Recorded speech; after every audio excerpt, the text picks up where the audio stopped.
Rabackoff, the one and only, the man, the myth, the legend. No one has a shinier, balder head than you. My guy, what is going on? Hey, I'm feeling like I gotta stay hydrated, man. Listen, the fact that you stay hydrated shows me the appreciation for your body that I wish more paintball players had, because maybe they'd be playing longer. Ryan Greenspan's falling apart at the knees. I can't handle it anymore. These guys don't take care of their bodies. It's not my fault. Dave Baines has got a coach now. He's so big. It's ridiculous, but it's okay. We'll get to that later. Ryan is definitely falling apart, man. After England, he's going to need a wheelchair soon. Really? What did you think of Ryan's performance in England? I think that the ground beat him up like it beat up everybody. That ground was hard, dude. And look, England was in a drought. What are they going to do? Everyone's complaining about the ground. England always gets rain every freaking day, right? Yeah. Well, not there for 5 weeks. They had cracks. It looked like Arizona. It looked like Nevada. And then these guys are running around, getting up. Yeah, you don't want me to say what I was going to say. No, listen, hey, you can be honest on the Degidio Full Experience Podcast. All right, Rab, we're going to dive right into it. We're going to go through a couple of hot questions. The forums have been buzzing to get you on this thing, okay? So we're going to start with you, and then we're going to go into your kids and then what's going on in pro paintball today. First things first, your history. You played with Avalanche, you played with a bunch of other teams, but you really exceeded your expectations of all when you played on Avalanche. You were amazing. You were one of the best players they ever had. Probably, I would say top 3 best players they ever had. What was your favorite memories of Avalanche? Explain to me how you got on the team. Actually, I was at SC Village. World famous SC Village. Quick little plug. World famous SC Village. It was 1998. I drove up I wasn't playing at the time. I was going through a divorce, and I was on the Ironman at the time. I took a break from the Ironman. I go up there. Avalanche is playing. They said to me, "Hey, why don't you come to Pittsburgh for the next event?" I said, "Okay, cool." So me and Travis Lemansky went to practice. Glenn Forrest was the captain at the time. And I just went out there just to join the team because I wasn't playing at the time. Again, I was going through that divorce. And next thing you know, I'm on the team. And then they're like, "Hey, could you be captain of the team?" And I'm like, "Man, I don't want to be captain. I just want to play. I'm not interested in being captain. I'll just play." But they made me captain. At the time, what were the responsibilities of a captain? Like making sure Rocky Noon showed up to the games and then party all night? Or like what was the duties? The job to keep with Rocky Cagnoni. Rocky Cagnoni. Oh, my God. We're getting them confused. Oh, my God. It's okay. Rocky Cagnoni, Chris Lasoya, Weasel, Jeremy Solom, Todd Martinez, Travis Lemansky, Rusty Glaze. I was a giant babysitter, but it was fun, dude. Like you said, what was the times? Ed made that team into a rock star. He gave us the opportunity to do paintball videos. We had posters before anybody else. We were the first team to do it right. There was teams that were badass at the time, Aftershock, Iron Man, but Avalanche were the rock stars of paintball, and we took it to where it is today for people doing videos, clinics, signs. We set the stage. I remember as a kid going to your hotel room, seeing 15 girls in that room the day before a game, Rocky Cagnoni going nuts with his hair flying, Ed Portman drinking Coronas, all hell breaking loose. I said, "God damn, this is pro paintball." That was the lifestyle you guys lived, and you guys did it before anybody, before any of these little Muppets running around think they know what they're doing. You guys were real life rock stars. It was amazing, dude. Dude, it wasn't. And then when we took the what was pro team budgets back then? Oh man, they were. I think that budget there that Ed had at the time, we're talking what, 18 years ago, 16 years ago. I bet you Ed's budget was $200,000, $300,000, $400,000, $500,000. It was ridiculous, man. $300,000, $500,000 to run a paintball team. The glory days. Glory days. So $400,000 to run a paintball team. 3 or 4 girls a night, winning tournaments. What was the best moment on Avalanche? Winning, and we won a lot. And what was good about that winning is we also beat Billy Ceranski's Aftershock. So that was sweet. Wow, Billy Ceranski, the legend himself, was getting smoked down. Smoked down. I heard Todd Adamson and Billy Ceranski actually jumped you at a room in Pittsburgh one time. You couldn't fight them, so you surrendered, and then they stole your jersey. Is this true? I would never surrender. I don't know that word. Okay. But was there any altercation back in the day between you and Billy Ceranski that we don't know about?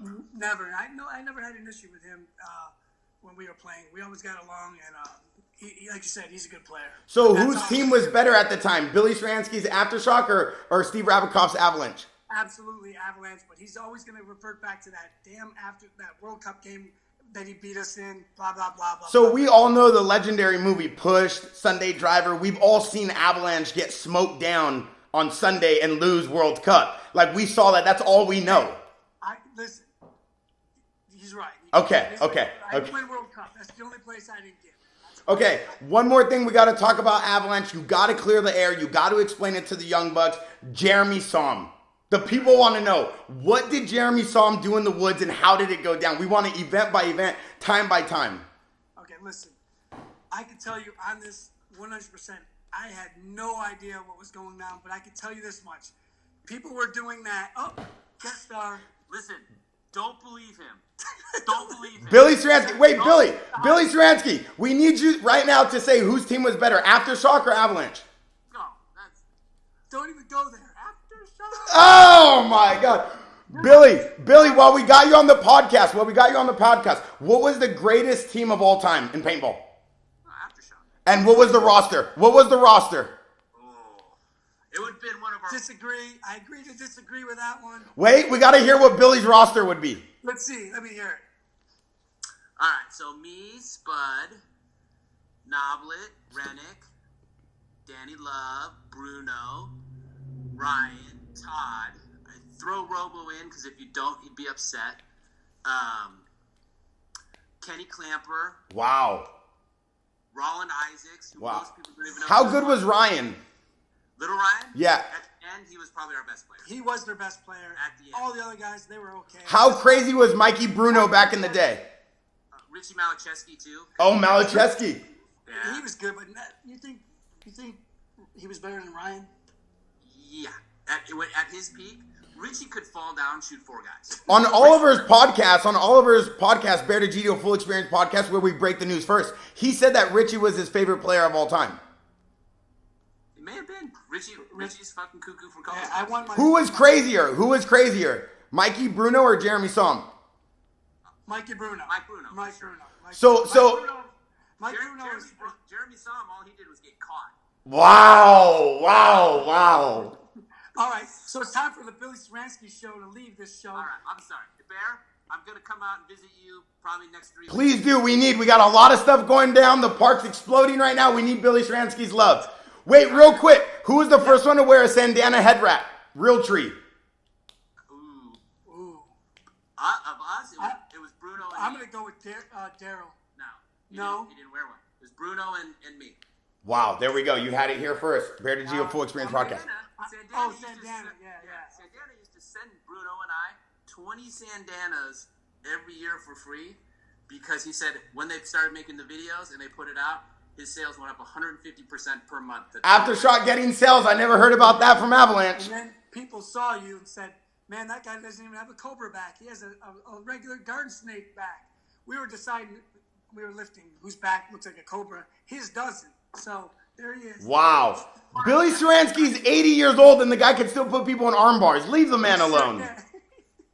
All right, so back. All right, Jeremy Somm, what happened? Play-by-play. Listen, the play-by-plays. I was on the field. I was playing. And I think it was Mr. U. I see him get up, and he starts running. Like, what the hell is this guy doing? So I just... Wait, Mr. U was on what team? Ground Zero? Ground Zero. Okay. So I was in the middle field. Rocky's to the right of me, and I'm just shooting this dude going out. And I'm like, all right, where's he going? And then the game ends. We beat Ground Zero. We walk back, and then everyone's like, man, you guys... Someone was in the woods. And I'm like, I don't know what you're talking about. I walked off.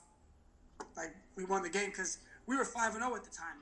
So I still, to this day, I still don't know why that happened because we were 5-0.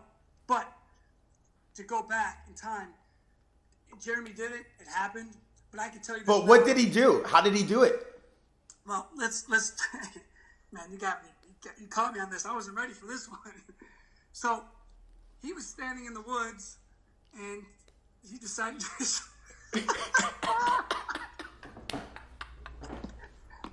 So Jeremy Somm is in the woods behind Ground Zero while you guys are playing them a 10-man game, correct? Oh, man, when he sees this, he's going to be mad at me. While you guys are playing a 10-man game, Jeremy Somm crawls, right? Yeah.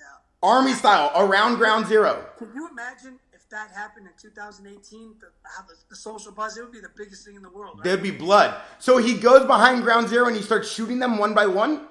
Well, he goes after some of the guys in the back line. Again, I'll tell you this. I'll look at you here on this little podcast. I don't know who knew, but I can tell you this. I didn't know. And I know Rocky Cagnoni didn't know. So was this a testament that you guys didn't believe you could beat Mr. U's ground zero, so he had to go do this? No, I don't know. To this day, I don't know why it was done. How many guys did he shoot? I think he did 1, 2. I think 2 guys in the back line, and then Mr. U realized what was. I think Mr. U was one of them. And where was the tournament at? World Cup. Man, yeah. So what happens? How did he get caught? Well, I think somebody, Mr. U or somebody on ground zero was like, "What the fuck is going on here?" Look to the dudes sitting in the woods. So I think because you caught me off guard here, I'm like, man, Jeremy's gonna see this and be mad. No, I mean, listen, it was years ago. The people just want to know what happened, and you lived it, and we got to get this on the Degidio Full Experience Podcast. So he snipes. Listen, snipes a few out. Dude comes running across, and then how does Jeremy get caught though? That's what Billy said. We don't know. That's the part we don't know. And what happened when they did catch him? And here, to this day, I never asked. All these years have gone by. I walked away and I left disappointed. That's all I could say. Did you quit the team? What happened to Avalanche after World Cup? I think that's where Avalanche became Miami Effect, and then Miami Effect became Infamous, which is the current team today. Yep. So, now, can you explain the transition from Avalanche to Miami Effect to Infamous real quick for people so they understand? Well, it was 10-man at the time, and that's when Richmond introduced NXL, X-Ball, and 15 balls a second. You had to be Superman to make corners. How bloody were those games? Dudes were shooting machine guns. People say today, "Oh, I got overshot." No. These Muppets, these kids run around today thinking they experienced paintball. They never experienced the battle. I had Bob Long shoot me 37 times in my neck, and then I got shot another 37 times by Zach. I was punished. You hurt for weeks. Paintball was the full experience. Nowadays, kids are soft. They got to be toughened up. They get a couple extra, and then they put their hands up. Yeah. Thank the Lord we still have guys like Mike Kimman who teach their kids how to be tough and just play it out. Because some of these coaches nowadays, they cry too much. I'm like, dude, this is paintball. It's a warrior sport. Get your warrior game up or get off the yard. It is. So then going into Miami Effect, what happened? So Miami Effect becomes X-Ball. Now, was it a franchise? People had to buy teams? Yeah, then you had to buy in, and then you had your franchise, and then you had Oakland Assassins, Baltimore Trauma, Miami Effect, Philly Americans had a team. So the teams transitioned into Miami Effect became Infamous, and now Travis is still. So obviously Travis transitioned from Avalanche to Miami Effect, and he's still running the team. Now what happened between Miami Effect and Infamous? How did the transition happen? I think that was the personal when Avalanche and Miami Effect broke up. You know. You had these guys go over here with Miami Effect, and then these guys went over here. So it was people didn't talk to each other after that because obviously Ed wasn't really happy about that. So those were tough times to transition because Avalanche, we were killing it. We were winning everywhere. We were having a blast. We were traveling the world doing paintball, and then it came to a sudden stop. But time heals. What was Avalanche's thought process when Dynasty came on the yard? Well, look, that 2001, I was just watching it the other day. Trauma Head Sports had the Dynasty Avalanche game semifinals that went down to a one-on-one with SK and I think it was JR. Yep. JR or Todd. It was JR, I'm pretty sure. And that game, we should have won that game. SK had the game of his life, killed it, shot like 5 or 6 of us, and then they go ahead and win that game. Then they go ahead and go on that streak. So if they don't win that, Dynasty is still gonna become an amazing team. Yeah. But that streak doesn't start that year. Yeah. It starts the following year. If and when, we don't know, but it started there when they beat us in that one-on-one. And you guys got your wig split. I remember that. Now, when they came on the yard, what did you think of Oliver, Alex, Ryan Greenspan? What did you think of them, especially Oliver coming from Ironman to go there? What was your thoughts about those kids coming on the scene? Because they're still a force, you know? Where I saw them first, man, this goes back 97. Remember in San Diego at the Great Western Series. Yep, I won a bunch of the best Westerns too. Okay, so it was a Pan Am. It was 1997. I'm on the Ironman at the time, and I'm playing, and I see a team called Lofty, and that team has got Ryan, Oliver, Angel. Yep. Angel, hands down, one of the best snake players ever to play. And you know what's funny is, so Angel's there, so it's got Angel, Yosh, Oliver, Ryan, and Alex Frazier. That's the 5, right? Yep. They're playing. Justin's in a tree. You know, he's a kid. He's running around. He's throwing paintballs, and I'm watching these guys play. And Eric Felix at the time was there. You know, it was Eric Felix, and I remembered I wanted to bunker the shit out of him, and I did at that event. And sorry, Eric, if you're watching, so it is what it is. It is what it is, dude. That's where I saw those kids, and I knew they were going to be good. So I'm watching these kids play. I got Justin throwing paintballs out of a tree, him and Brandon. I started playing one-on-ones with Justin when I was like 10. Yeah, when I go to practice at SC Village, Justin and you were running. Brandon's throwing paintballs, and you and Justin are playing one-on-ones. We would just run drills for days at a time. Kids don't know this. We've been doing this for 20-plus years. They have no idea. And here we are now, 20 years later, and like you said, Ryan is still playing. He's I mean, listen, fast forward 15 years later, I'm playing on Russian Legion with your son. Yeah, that was what, 2011, 12? Yeah. That was crazy. I had to go to New York for a week and try out Full Experience. None of the Russians even knew English. They even know who I was. And I'm like this kid from SoCal just getting loud and obnoxious. And they're like, all right, let's run it. Yeah, got cut, and I made the team. And then went to start Heat. You know, it's funny. Heat, which the original Houston Heat was the team that I was on. That's the team that we won 1996 Amateur Open. I mean, we were the amateur champs 1996 with my Houston Heat.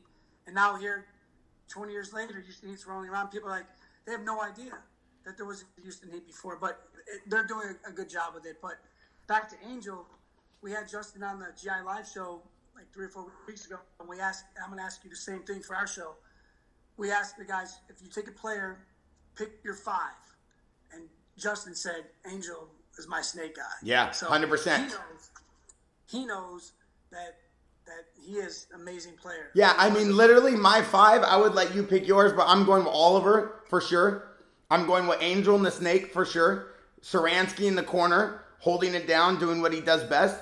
And then the 2 other spots is Alex Goldman as my secondary snake. And then on the left side, it's always been a toss-up between Malloy or Fedorov.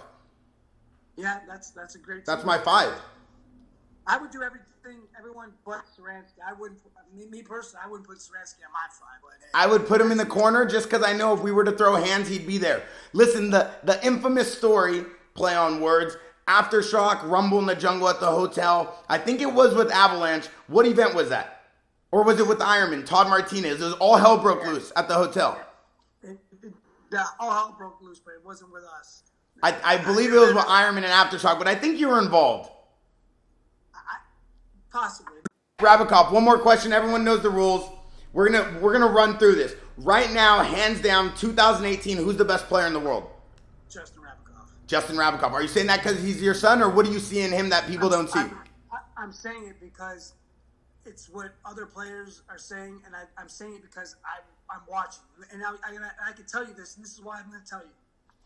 I've seen the best of the best. Like I said. Yes, sir. I watched Lofty become Dynasty, and yep. Oliver and Alex and Ryan, all those guys are the best. But right now, hands down, this guy does it all. He quarterbacks the team. He can play the 1. He can play the 2. He can play the back center. He's clutch. He knows how to get it done. I just watched him in France do a 1-on-2 against Tauntauns that I'm still scratching my head. The player from Tauntauns comes flying down the corner.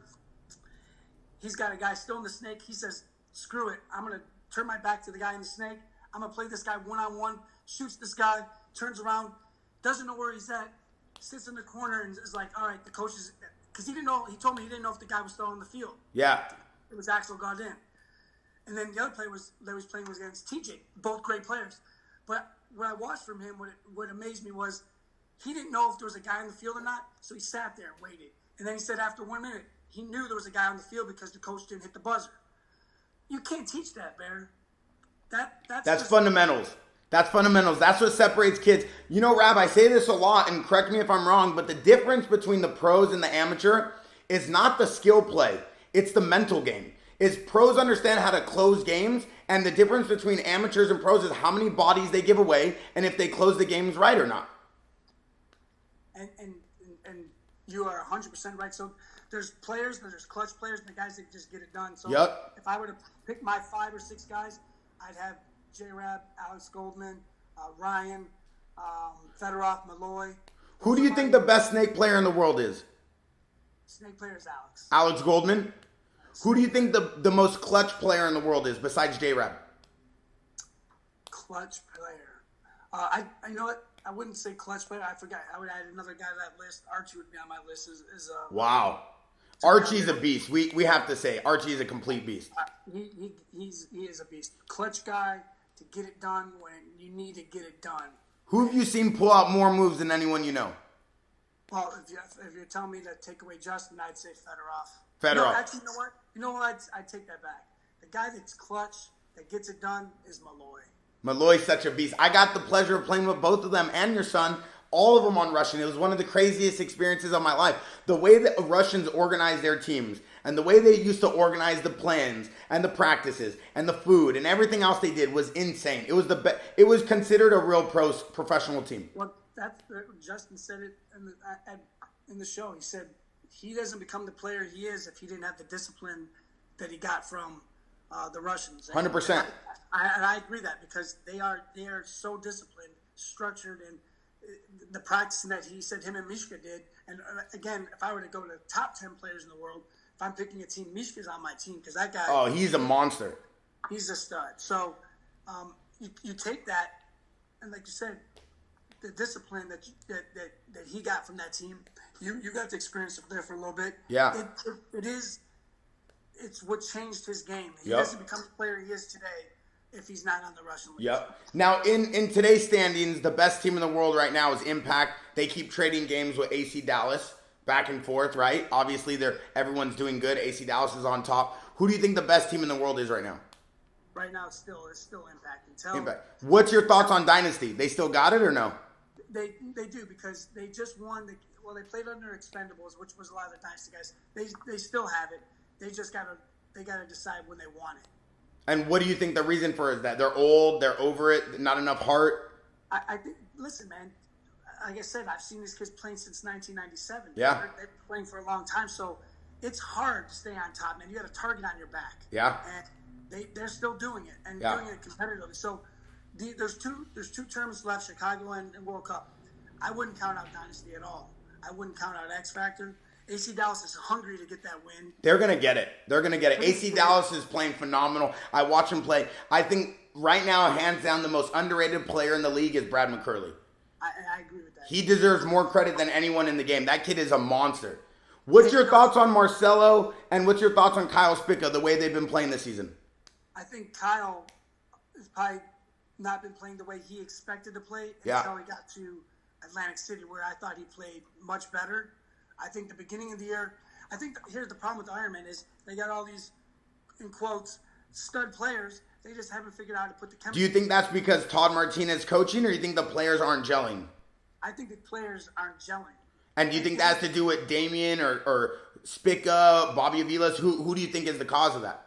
I don't think it's any one. You could see it in Atlantic City that they started to play better. They're just trying to figure each other out, who's doing what, because they all know each other, but they haven't really played with each other. I mean, those guys have been partying in hotel rooms around the world for years, but they can't figure out how to close out a game. It's sad. Right. They need to come play Bears Cup and get it together and get a little tune-up. You know what? We need to do they do. They should all go to Bears Cup, figure out where their game is, and then come back. I've been saying they need to get a win underneath their belt. We'll have them at Bears Cup. All right, one more question, Rab. Everyone knows the rules. The state of pro paintball, is it better or worse than when you were playing? Where do you think it's going? I think it's better.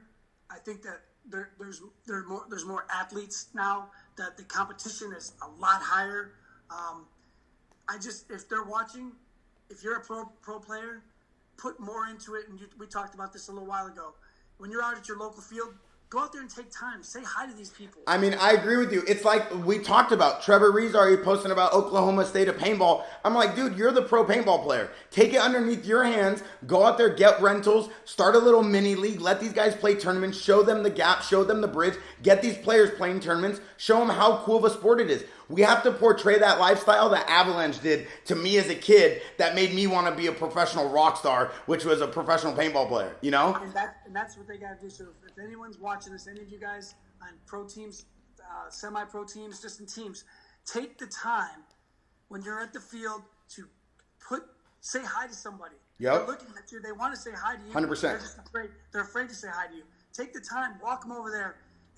Yeah, you might not be getting paid to do that clinic that day, but take a few minutes to recognize that there's kids out there that want to play at the next level, and you, the pro player, need to lead the way. 100%. One more question. Everyone knows the rules. 1-on-1, Steve Rabackoff, Rusty Glaze. Who wins it? I will smash that kid into the ground. Wow. Dynasty's coach? Dynasty's coach. We'll play 10 times, and I'll tell you, if he beats me once, that'll be the best moment of the day. I've been hearing from him a lot of chatter that he would destroy you in a one-on-one. Let me tell you, he's going to be in the back corner. But by the time he realizes that I'm right next to him, putting my barrel on his ear, he's not going to have any of that. So you're going to Lasoya him in executioner style? When we play, I will execution. All right, one more question. Everyone knows the rules. Before we go, Chris Lasoya, you got a chance to play with him. He was the rock star of paintball. Rocky Cagnoni, rock stars of paintball. Your best memory with those two guys? We were driving in Sweden, and we were going to one from to the field, and was it Amsterdam? We were. Oh wow! That's where we were just cruising, and the red lights don't mean much in Amsterdam. You could write your own rules in Amsterdam, man. Wow. So Chris Lasoya, Rocky Cagnoni, Steve Rabackoff letting loose in Amsterdam. All hell breaks loose. That is not a 3 combo I want to see in Amsterdam, getting loose at 4 a.m. Who goes harder, Chris Lasoya or Rocky Cagnoni at the time? Chris Lasoya. Ultimate party boy, ultimate wild rock star? And you know what? And Chris is, and I'll put him, if you say best players of all time, Chris is absolutely in that. Oh, 100%, dude. Chris Lasoya is a legend. But I consider him on a different plateau. That's the $1 million boy right there. People either liked Chris or they hated Chris. How good was he when he played with you? He was top. Him and Oliver were the best. How wild were the hotel parties? You know what? When I went to bed, I shut my door because Chris went at a different level. So would Chris not even sleep and still play good the next day? At some tournaments, he would. The crazy thing is, we couldn't try that now, man. Not with the competition now. It's different. Who would control him? Who controlled Lasoya? Nobody. Not a person. What about Rocky Cagnoni with the doo-doo brown? No, Rocky's honestly, Rocky's the coolest dude in paintball. He doesn't bother anybody, and he is one funny dude, man. All right, last question. Everyone knows the rules. You're at a hotel. Everyone's leaving. It's Avalanche. It's Aftershock. It's the glory days of both teams. Who wins in a throwdown? Avalanche will kick the shit out of Aftershock. Really? Do you think you guys had more hands than Aftershock? Well, here's the thing. They're nuts, and they will. They'll put it on some of our guys, but I'm never going to quit. So until they finish me off, that fight's not ending. So Billy Ceranski and all his boys are getting knocked down. Avalanche wins again. I'm not losing that fight because I won't quit. So take that, Billy Ceranski. Here it wow. Gotta go. Steve Rabackoff, I gotta go.